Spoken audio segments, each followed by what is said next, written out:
பலத்தினால் பாவனாதீத சத்பாவத்திருத்தலே உந்தி பர பரபக்தி தத்துவம் உந்தி பர. Here he talks about the tattva called parabhakti. What is the parabhakti? Bhava shunya sat, bhava sustitihi, bhavana balat, bhakti uttama. So what it says here is the uttama bhakti, that is the highest bhakti, is the bhava, from the ananya bhava which was talked about in the previous sloka. We have gained the soham bhavam is settling in our mind. We know that that I and Arunachala are one and the same. We are not two different entities, so we are safe. So we gain such with the kind of a bala, that the strength that we have acquired from such a bhavana, such a meditation. What it says, by the strength of such meditation, to remain well established in the state of real being, that is devoid of any thought, is the highest devotion. So you gain that strength and just remain well established in that thought, without in that bhava, without any thought, is the parabhakti. This is what is known as parabhakti tattva. So what, according to Bhagavan, parabhakti means, very simple, to stay without thought is parabhakti. Bhagavan has told in few places, you don't need to say there is one big lord there, I have to go there, climb up the hill and do all that. That is not parabhakti, according to Bhagavan. Bhagavan teaches parabhakti is simple, to remain without thought in your own pristine pure state is parabhakti. This is all. There is no confusion. So parabhakti means we don't need to bring in the thought of the big temple, the big festival in the temple, nothing. That is in fact opposite of parabhakti, because we are allowing our thought to germinate and go towards all that, and it will not settle. Parabhakti means self, remaining in the self is parabhakti. I think in the next song also he will talk. உதித்த இடத்தில் போடுங்கி இருத்தல் அது கண்மம் பக்தியும் முந்தி பர அபியோக ஞானமும் முந்தி பர. உதித்த இடத்தில், which means the place from where thoughts rise. Abiding, having subsided in that place of rising, that is the place of real self. That is the place of real self. And that is exactly what is known as karma yoga, bhakti yoga, Raja Yoga, Jnana Yoga. What is all this yoga? To stay in the source where the thought rises without allowing the thought to rise is nothing but Karma Yoga, Bhakti Yoga. All that we see. Some people will say, I am more interested in Karma Yoga, I am interested in Bhakti Yoga, I want to do Pranayama, I want to do Hatha Yoga, and all that. Now some people will say, I want to just sit and do Vicharam, and all that is there. Everything is there. All that is nothing but limbs. They are all limbs. They are all various roads that will take you. But the ultimate is to stay without thought. Why we are doing all this? Why we are trying to control our breath and do pranayama? Only to be thought free. Why we are doing pure bhakti to Lord? Only to be thought free. The Soham, why we are practicing that? To be thought free. Why we are doing Nishkamya Karma? To be thought free. So, here in this sloka, Bhagavan sums up the meaning of all the four karmas is nothing but to stay in the place of origin of thought without allowing the thought to germinate. This is all is needed. This is what you want to understand as the need, the various margas that is there. So, Uditta idathil udingi iruttal adu karmam bhakti. So, Kritstale mana, Kritstale, Krit means Hridayam. Kritstale, if you stay in that stala without coming out. Kritstale mana, swastata kriya, bhakti yoga bodh, tatya nischita. So, this is what is known as kriya yoga. That is karma yoga, bhakti yoga, raja yoga, that is raja yoga. Here it's called just yoga, and bodha is jnana yoga. So this is sure. Bhagavan says this is surely what is known. That's why he uses the word nischitam in the end of the sloka. So establishing the mind in its native state of quiet repose in the space of heart is undoubtedly the essence of all yogas. Karma, Bhakti, Raja, Jnana Yoga. So, now he goes to establish a little bit about Raja. For the first three slokas, he spoke about karma.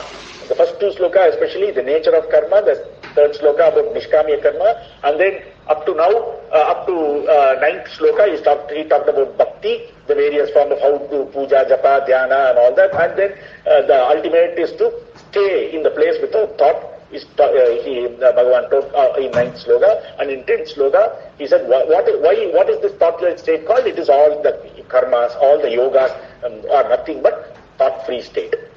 Now he goes to give a little information about Raja Yoga, which is pranayama, mind control, breath control and all that. So in the sloka, 11th sloka, he says, Bhagavan says, வழியுள்ளடக்க வலைப்படு புட்போல் ஊழமும் ஓடுங்கோறும் உந்தி பர ஒடுக்க உபாயமேதுந்தி பர.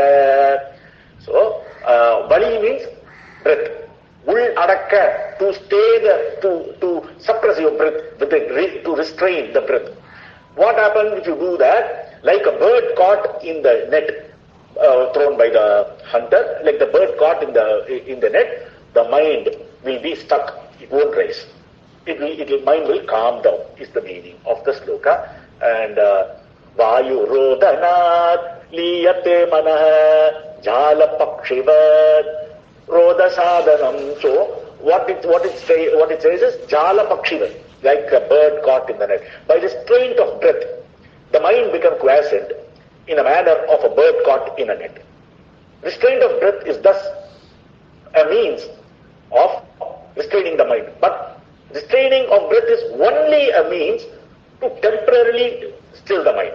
It is not, he will tell later on, in the next couple of slokas, that restraining is the mind by means of any way other than vichara is only temporary. It will lead to what is known as manolaya. It won't lead to manonasha, as we see. But our aim is to completely be in a thought-free state. And again, Bhagavan has told, what is mind? Mind is nothing but a bundle of thoughts. All thoughts put together collectively is we call it as mind. There is nothing called mind on its own, only thoughts. So all these thoughts will have to be destroyed, in the sense they should not come out. If you attempt to do that by any means other than which are, they will but it will be only temporary. And the moment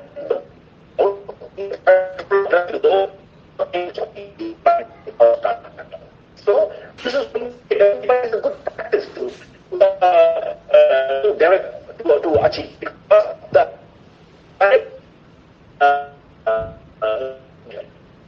restrainment is also useful. How we will see in couple of slokas, Bhagavan has told how you can benefit from that laya that you achieve. Okay, so in the next sloka, in 12th sloka, Bhagavan talks about why when you control your breath, why does mind also become calm? Or when you control your mind, breath also becomes steady, or both are possible. Why Bhagavan says in this next sloka, உளமும் உயிரும் உணர்வும் செயலும் உளவாம் கிளை இரண்டுந்தி பர ஒன்றவற்றின் மூலம் முந்தி பர. What it means is mind, ullam. Ullam means mind, ullam, mind. And uir means breath. Mind and breath are two branches which have knowing and doing as their respective function. So with mind, you know. You think, all that is through mind. All the knowing part is done by mind. And all the kriya part is done by the breath. Breath is the grosser form of the two. Mind is very subtle, breath is a little gross. Because we cannot see the mind, but we can see the breath. We can see the breath in the sense we can observe the breath very, very clearly. So it's more grosser than mind. It is one sheath before mind. The pranamaya kosa is outside. First there is this gross body of ours, which is called the annamaya kosa, which is formed of nothing but food. This is a food body, nothing other. Only food gets transformed into various components of the body. So this is annamaya. And inside the annamaya kosa, we have the pranamaya kosa. The pranamaya kosa is nothing but our breath. And this prana is technically divided into 5 pancha pranas. Five different pranas are there, like prano, vyano, udano, samano, apana. So there are 5 breaths are there. 5 different types of breaths are there. Functions are there rather. This is all imagine. You have to imagine the kosas are like one after the other, one sheep after the other. First there is one, and inside you are wearing one cloth, and inside another cloth. Like that we have various. All these are known as kosa. Kosa is body. But here you can imagine it the way you feel like, but they are tightly, one is within the other. So within Annamaya kosa is Pranamaya kosa. Within Pranamaya kosa we have Manonmaya kosa. That is the mind. That is the place of mind. That is where all our sankalpas, everything takes place. I want to do this, I have to do this. All the thinking process takes place in the mind. And that is more subtle than the prana, because it is inside. And these two are very well connected. This prana and manomaya are very connected because both of them have the same source. They both originate from the same source and subside in the same source. So they have some relation. So you control one, the other one automatically gets controlled because they have some kind of a communication between each other. It's built in. That's Ishvara Niyati. So in this song it is said that they have two functions. The mind does the function of thinking, and the breath does the function of kriya, the doing. So this is, and both of them have the same origin. That is why one is able to control the other. And inside the Manomaya kosa, we just complete the Pancha kosa. Inside the Manomaya kosa, we have what kosa called Vijnanamaya kosa. That is the kosa of intelligence, intellect. So what the function of that is to decide. That is, mind thinks. It says, I want to do this, I want to do that and all that. The intelligent kosa, that is the Vijnanamaya kosa, it decides and it says, no, if you do this, this will happen. Do, no, don't do, and all that. The decision making comes from the Vijnanamaya kosa. And inside the Vijnanamaya kosa, you have Anandamaya kosa. This Anandamaya kosa is nothing but a dark place, which we achieve in the night, in sleep and other things. In that, everything is there in the form of bija. Everything, all the samskaras are there in the Anandamaya kosa in form of bija. And that is what promotes you after going to sleep to come out of sleep. Some prompt will happen and you wake up. We think we are waking up to the sound, external sound or to the alarm or whatever. Maybe that is from an external perspective, from a worldly perspective, but internally this Anandamaya kosa, the content of the Anandamaya kosa, which is nothing but your will. Your will, all your will, everything is there. So it wakes you up and you start your day again, you come out of sleep. This is why even after going into the beautiful state of deep sleep, where you are undisturbed, but you are not able to continuously control the sleep to your wish. Sleep is not according to your wish. It is according to your samskaras, what you have, and the will of God. That is why if sleep is permanent, if you can sleep any moment you feel like into deep sleep and then continue for any time, we don't need to do much. We can always, most of the time, be in sleep, because sleep is a very satisfying state. Everybody is very happy about deep sleep. That is why we prepare our bed so beautifully before going to bed. We don't want any wrinkles. We want everything clean. We want the most soft pillow. Everything we are doing, all that, turning on the air conditioner, everything, because we want to go to sleep in a nice way. And the sleep is very good because after we wake up, we say, oh, I did not know anything. But I slept happily. So bliss is an integral part of that sushupti. That is the dreamless state of sleep. The third state, that we call it. So that is the final kosa. Okay, now coming back from the kosas.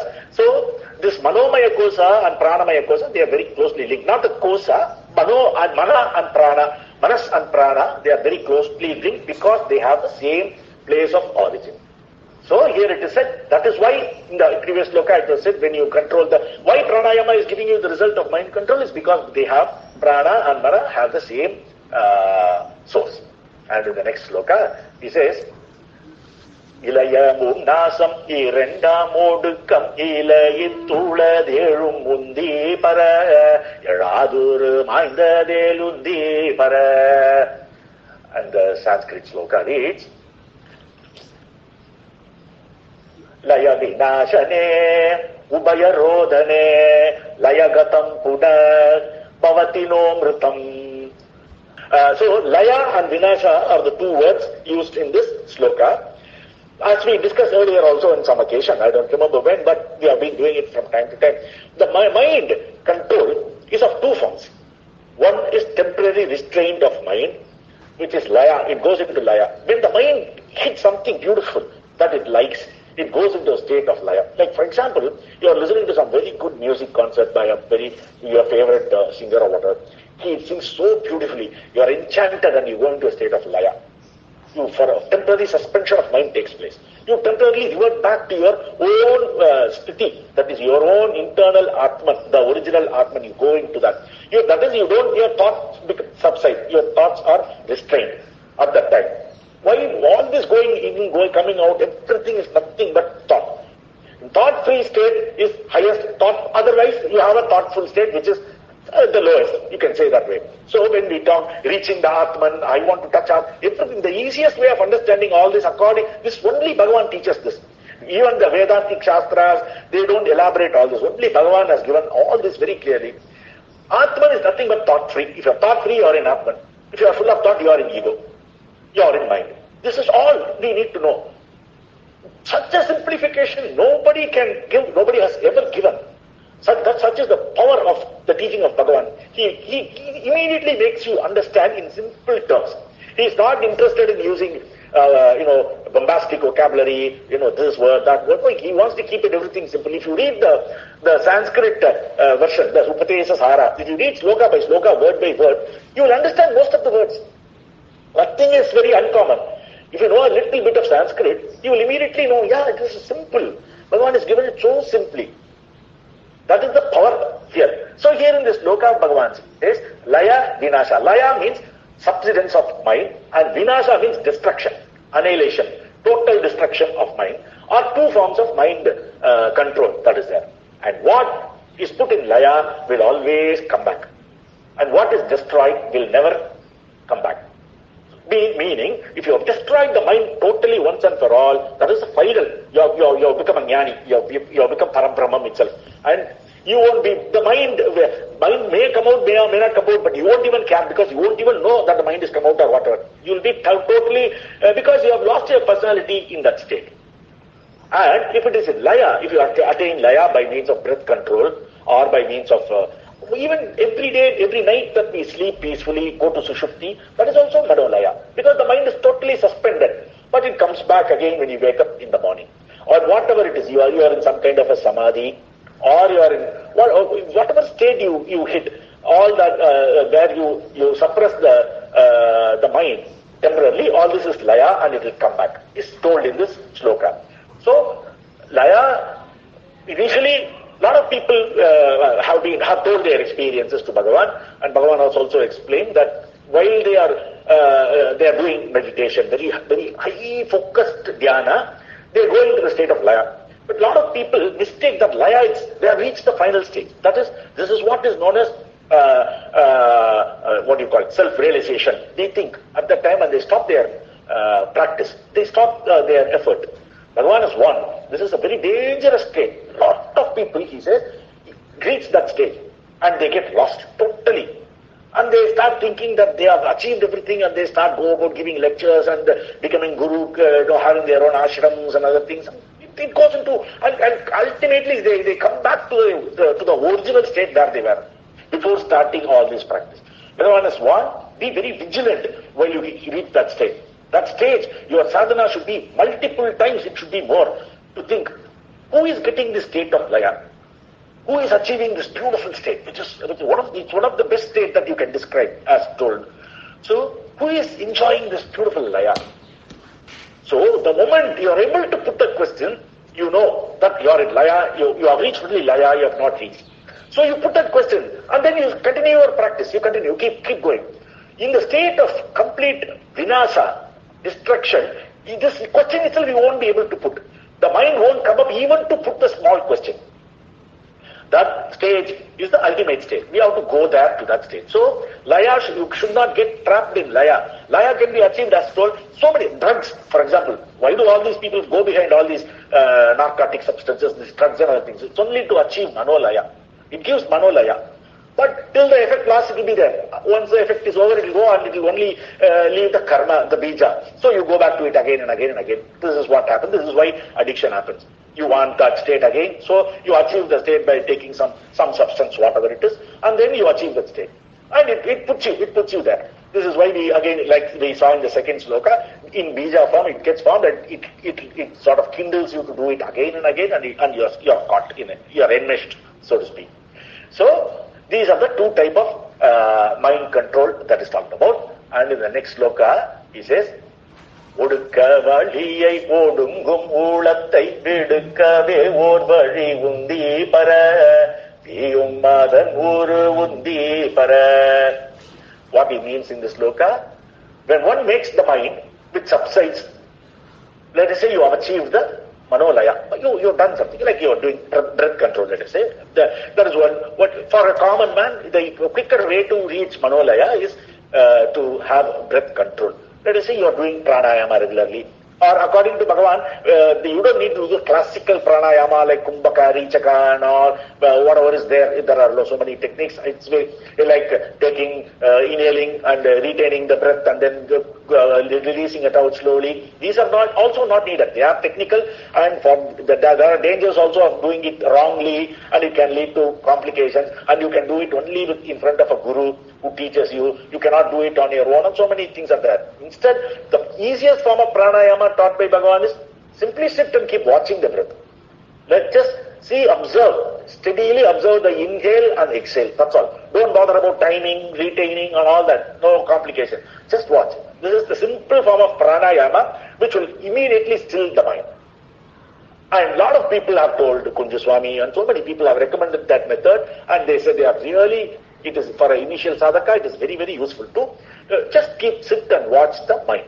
When you watch the mind is going to be controlled, because we have seen in the previous sloka that they have the same root. Mind and breath have the same root.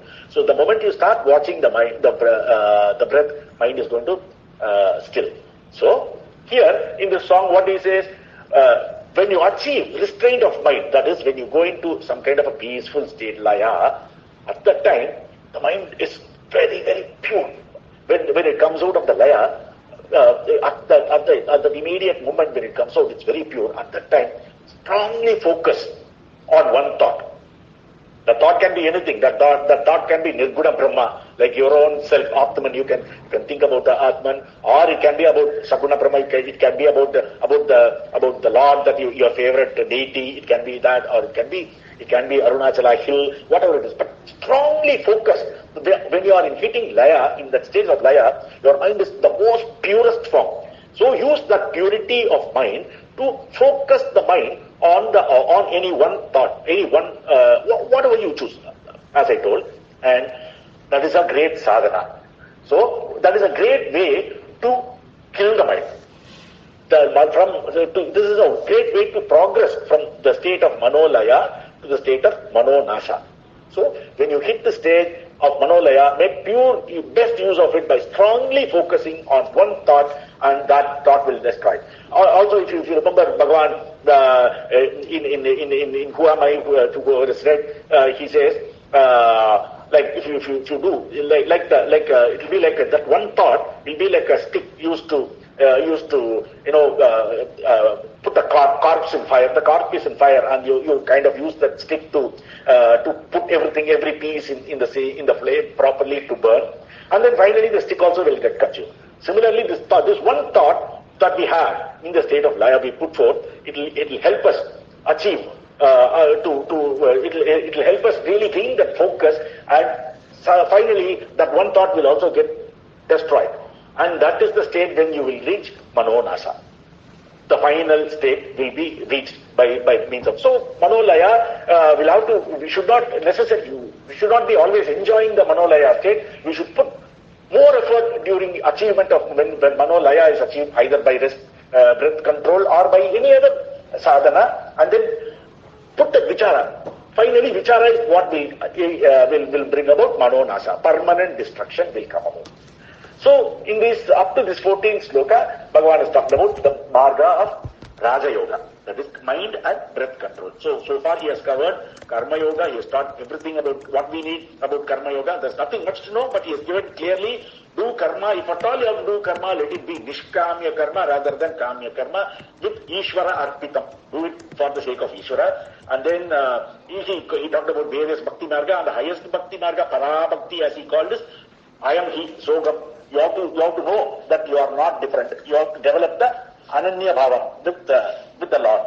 That is the highest form of bhakti. And then in the Raja Yoga Marga, he said, control your mind by means of breath, whatever way you want to do it. When you achieve it, at the end, when you achieve Manolaya, when your mind becomes totally peaceful, apply the Brahmastra of who am I, put the question and focus, get strongly focused, and Manonasa will be achieved using Raja Yoga also.